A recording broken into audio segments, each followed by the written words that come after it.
Howdy folks, I hope you're all having a great weekend, and this is what I've been getting up to for most of the last week when I wasn't playing Conan Exiles. And Conan Exiles is basically just turning into Minecraft, so I was kind of glad of the break. This is Jurassic World Evolution. Now, I'm not a huge fan of the Jurassic Park movies. I mean, I quite like the first one, but I've never really been a big fan of the incredibly stupid people doing incredibly stupid things genre of cinema entertainment. So I've watched them, but they were mostly terrible. And so I'm not quite sure what it was that drew me to Jurassic World Evolution, the game. Well, actually, I am. I know exactly what it was. It was developed by Frontier Developments, the makers of Elite, and the very successful Roller Coaster Tycoon games. So if anybody knows how to make a theme park game, it's going to be Frontier Developments, and the game has had reasonably good reviews. So I thought, what the hell, I'll give it a go. And it does have me hooked. The basics are going to be instantly recognisable and familiar to anybody who's played any kind of theme park management game before. The difference here in Jurassic World Evolution is that rather than building theme park rides and attractions, your attractions are dinosaurs. Dozens and dozens of different types of dinosaurs. And the thing about dinosaurs, they have minds of their own. They don't always behave the way you want or expect them to. And when they're carnivores, that can result in a few lawsuits from the relatives of dead theme park guests. So, there's that. And if you want to turn the velociraptors loose, just open the gates and see what happens. You can do that. There are something like half a dozen different islands available in Jurassic World Evolution in which you're invited to go ahead and build yourself a dinosaur theme park. Each of the islands have different challenges. One of the islands, however, is a sandbox island. You're given unlimited resources and you can just go ahead and tinker to your heart's content. However, there is a catch. The only things that you're allowed to develop on the sandbox island are things that you've already unlocked and researched on the other islands. So if you really want to get your hands dirty in the sandbox mode, first you're going to have to learn how to actually play the game in the other islands where things aren't quite so easy. The game basically works like this. You start off, as is traditional in this type of game, without a pot to piss in or a window to throw it out of. The first island doesn't have much in the way of challenges other than the fact that you basically don't know how to do anything. And the only dinosaurs that you have the genetic material available for are really boring. This is a Strathiomimus. It's as dumb as a box of rocks. It's basically just a big, dumb, featherless chicken. On the plus side, it's not very fussy. It really just doesn't seem to care what you do with it or where you put it. It's equally happy in grassland or forest. It doesn't really care about population density. You can pack it in with 30 others, or just leave it by itself, and it's entirely happy to just get on with things. It's a nice little stress-free, low-maintenance dinosaur. The only problem is it's as dull as dishwater, and nobody is going to pay thousands of dollars to travel to your island and sit staring at one of these things taking a dump in the middle of the forest. You're going to have to find some slightly more interesting dinosaurs before you're going to start to turn a profit. In order to do that, you're going to have to build yourself an expedition centre and actually send dig teams out around the world to fossil sites in order to recover some interesting dinosaur DNA. Recover enough viable DNA and you can start to incubate the eggs of other dinosaur species that are slightly more interesting than a glass of lukewarm dishwater. So, that's good, right? Well, yeah, but also this is where your problems are really going to begin. And that's before we even get started on the carnivores. Even the herbivore species can be a real fussy pain in the arse. Some prefer to live in forests, some prefer to live in grasslands. Some prefer to live in a mix of forest and grasslands, and they can be very, very fussy that you get the balance exactly right. Some are quite solitary, and they really don't like the presence of other species of dinosaurs. Others prefer to live in packs or herds. Trying to get all of these things to coexist peacefully together can be a real pain in the arse. And you have to get the balance right and ensure that they're comfortable, because if a 50-ton brachiosaur decides that actually he really wants to see what's on the other side of that fence, you ain't stopping him in a hurry. Let me give you an example of the sort of thing that I'm talking about. This is a Corythosaurus. It's a herbivore, duck-billed hadrosaur of some description, I believe. And she's not very happy. She's healthy, she's got enough food and water, she's living in the right mixture of grassland and forest, she's not feeling any population overcrowding, but her comfort keeps dropping, and it's reaching dangerous levels. And if it gets low enough, she's going to try to break down a fence and escape. It turns out, Rita's lonely. It could just be that she misses her cats, but it's more likely that she wants a boyfriend. So we're going to release Jingles into her enclosure. I've just seen the reports. Our numbers are up thanks to you. Well done on completing that contract. Certain types of dinosaur are entirely happy to have the entire enclosure to themselves. Yes, Tyrannosaurus Rex, we're looking at you. Other types of dinosaur require company. Company of their own species. So, we're going to rename this one Jingles. And that was all it took for Rita to be happy. And Rita and Jingles lived happily ever after. I'm turning to you first. Look, you can see. Straight away, they're socialising. Takes a special kind of person. And that was all it took to make Rita happy.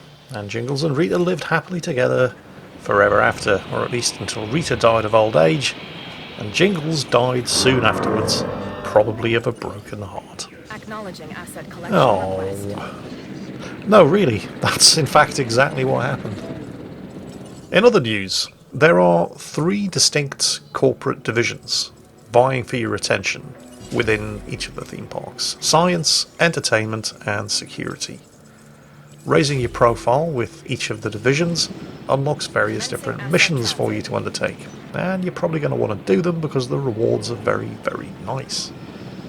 And just to illustrate the sort of thing I'm talking about, here's a mission given by the head of the science division.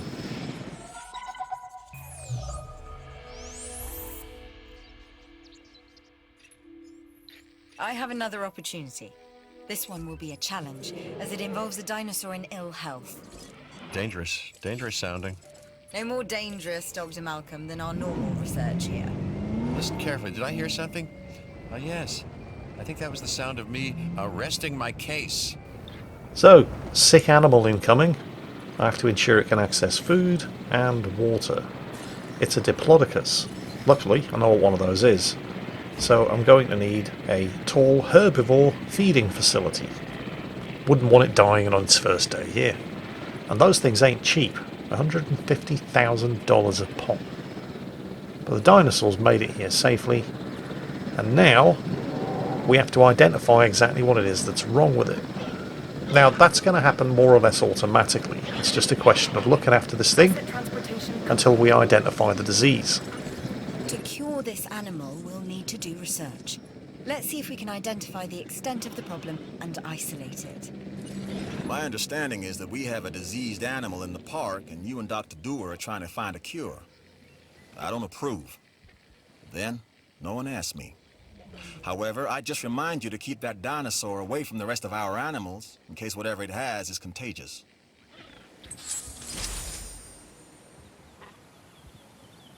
Okay, the poor thing was a bit panicky after being transported here by air, but it seems to have calmed down a bit. Now we've identified exactly what it is that's wrong with it, and we're going to have to research the cure. So, off to the research centre.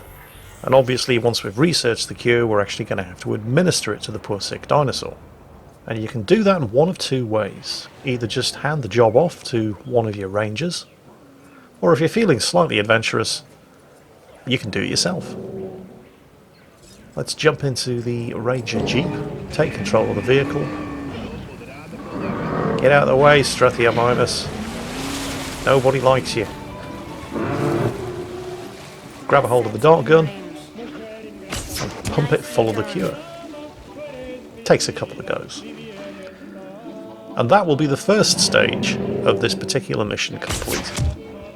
Or it will be once I've pumped it full of enough chemicals, and hooray!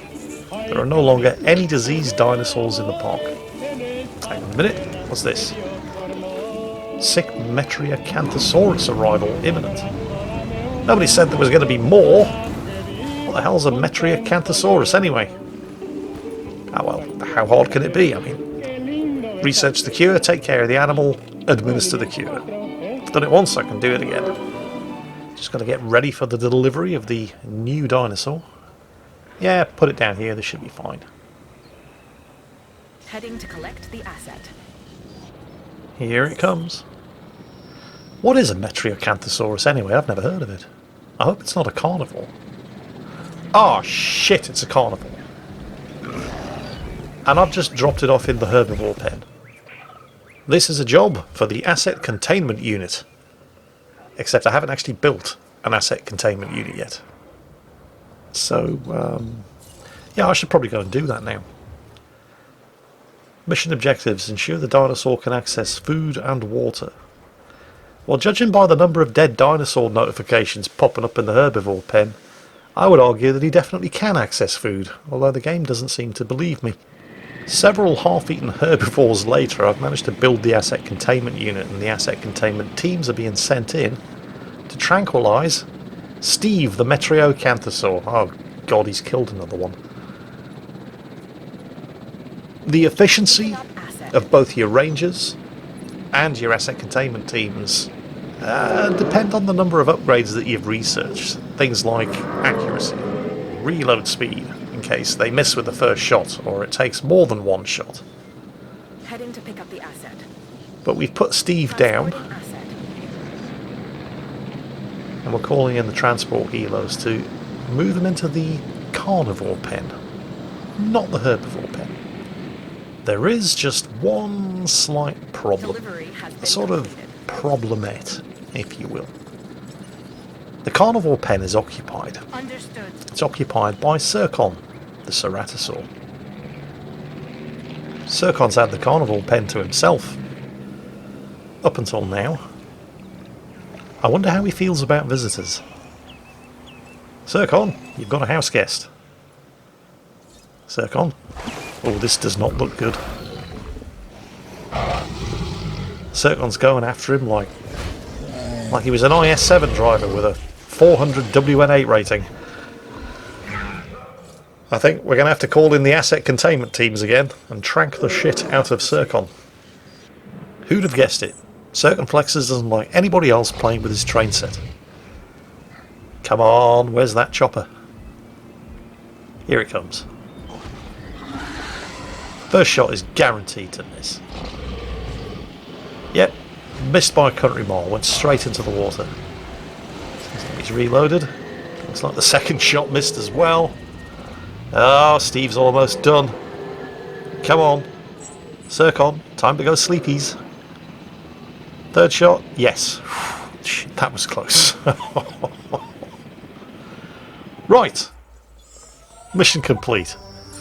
Thank God for that. You know, in many ways, I suppose I should have found out what a Metriacanthosaur was before accepting the mission. Not only can we bring them back to life, but we can bring them back to health.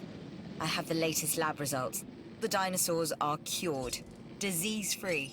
That's a job well done. In my defence, however, I am a man, and it is a well-known fact that men don't bother reading the instructions. We just turn things on and hope for the best. And hey, it worked. Well, it worked at first.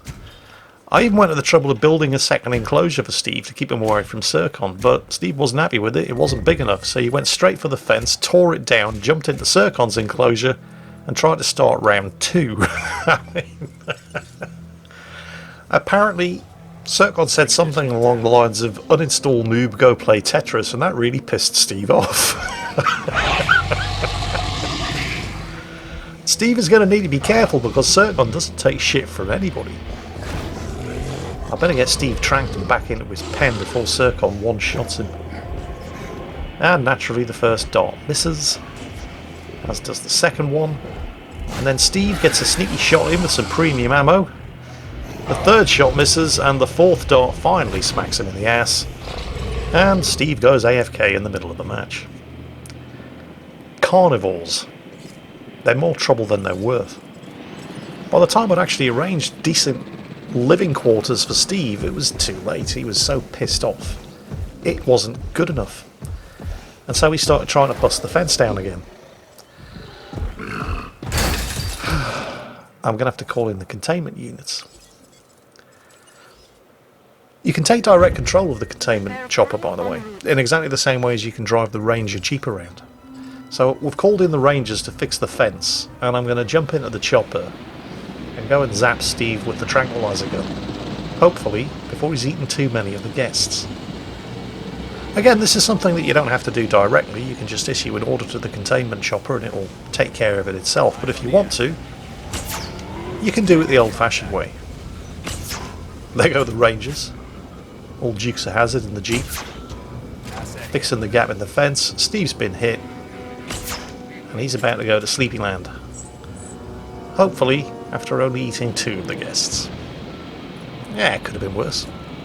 Actually, it could have been significantly worse. Steve's a Metriocanthosaur, and, okay, he was a bit upset when I had fixed his enclosure, so much so that he bust out before he had a chance to calm down. But generally speaking, you can leave a Metriocanthosaur in a carnivore enclosure by itself and it will be perfectly happy. Same with a Ceratosaur, like Circumflexes. He's been on his own in the carnivore pen since day one, and he's never been a problem to anybody. Tyrannosaurus Rexes, again, exactly the same. Just give them plenty of space, keep them supplied with live goats, and they won't bother anyone. Velociraptors, on the other hand, are nothing but trouble. Raptors are actually not too fussy when it comes to their environment. They're like a bit of a mix of grassland and woodland, but they're not too fussy on the proportions. The problem with raptors is that they're pack animals. You can't just have one velociraptor. Well, you can, but you'll be sorry, because it'll constantly be breaking down the fence and slaughtering your guests. You can't even have 2 velociraptors, because that's not enough. It takes a minimum of 3 to form a stable group of raptors. 4 for preference in case one of them dies, and then, you know, the other 2 go busting down the fence looking for guests to slaughter before you can incubate and hatch a 3rd to join them. So, if these things are so much of a problem, why go to the trouble? Well, do you remember way back at the beginning of the video I was talking about the first dinosaur that you have access to, the Strathiomymus, the basically big, dumb, stupid, featherless chicken that's as dull as dishwater and nobody's going to pay thousands of dollars to come and see?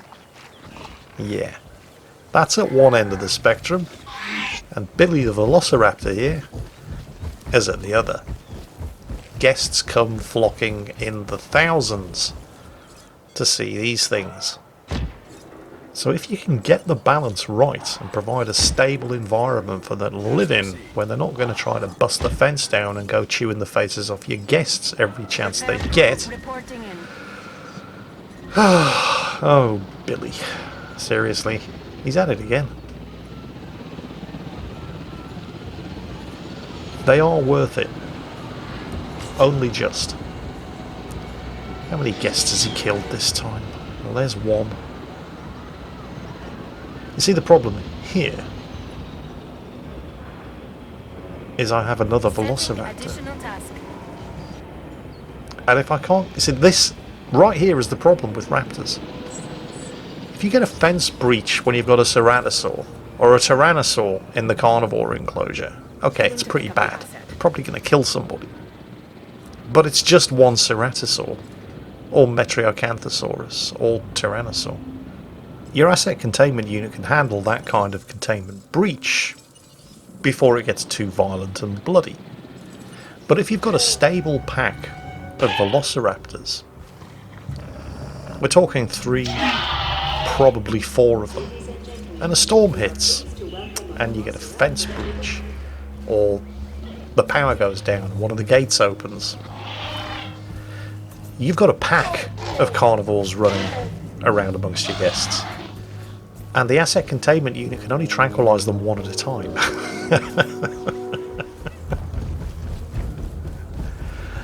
So things like this happen. You see, kids, this is what happens if you wander around all day with your headphones on and you're facing your mobile phone. You don't realise there's a velociraptor sneaking up behind you. You see, you modern kids wouldn't last a minute in the Jurassic era. And judging by the screams and all the bodies lying over there by the fence, it seems like Rita Sue and Bob too have also been busy. And of course, this is a pack of velociraptors. There's 4 of these buggers, so while you can call in the asset containment unit, they can only tranquilise them one at a time. And if one of these raptors breaks into the herbivore enclosure, well, that would be a disaster. What? What do you mean? Yeah, I know they're killing guests, but I haven't paid for the guests, have I? I mean, I haven't spent hundreds of millions of dollars researching and sequencing the genetic code of and incubating and growing the guests. But these herbivores cost me money. Look, little buggers have broken the fence down and they're feeding on my exhibits. That Strathiomymus cost me $65,000. And those are the cheap ones. This really is your worst nightmare. Not the guests. Carnivores getting loose on the herbivore pen. There goes another $65,000. Some of the herbivores can take care of themselves, though. Not that one. That one's completely screwed. Containment unit have actually hit the raptor with a tranquilizer. But here's the thing. You can also modify the genetic code of your dinosaurs to make them more resilient and more aggressive and tougher in combat. Why on earth would you want to do that, Jingles? I mean, aren't velociraptors bad enough? Well, yeah, they are, but messing around with the genetic code of your raptors and splicing in some shark DNA, for example, to make them more aggressive increases their star value. So more people are prepared to come and see them. You can also modify the genetic code to increase their lifespan, so you don't have to keep replacing them as quickly.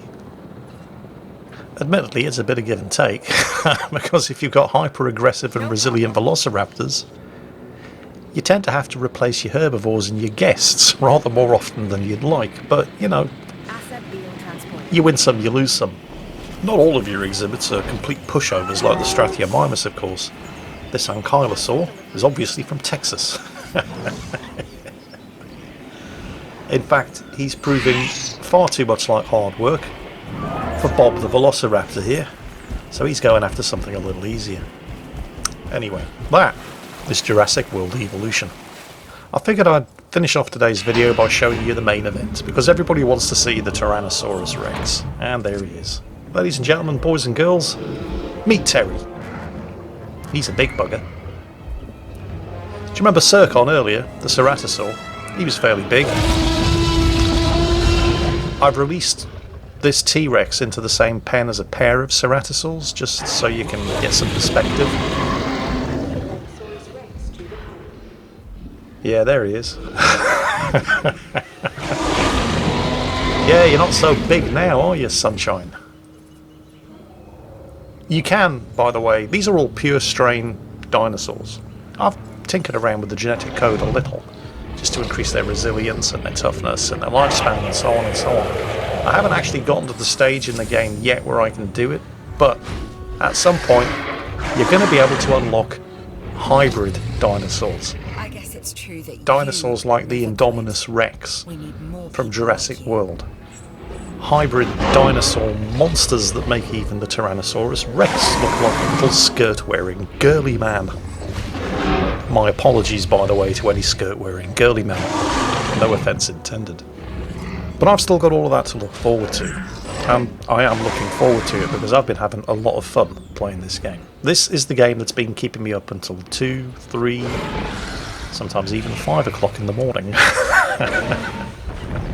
When I should have been making videos for YouTube. But hey, look on the bright side. There is always a bright side. At least I managed to get a casual Saturday video out of it. And I hope you enjoyed it, because that's pretty much it for today. In the meantime, enjoy the rest of your weekend, and as always, take care, and I'll catch you next time.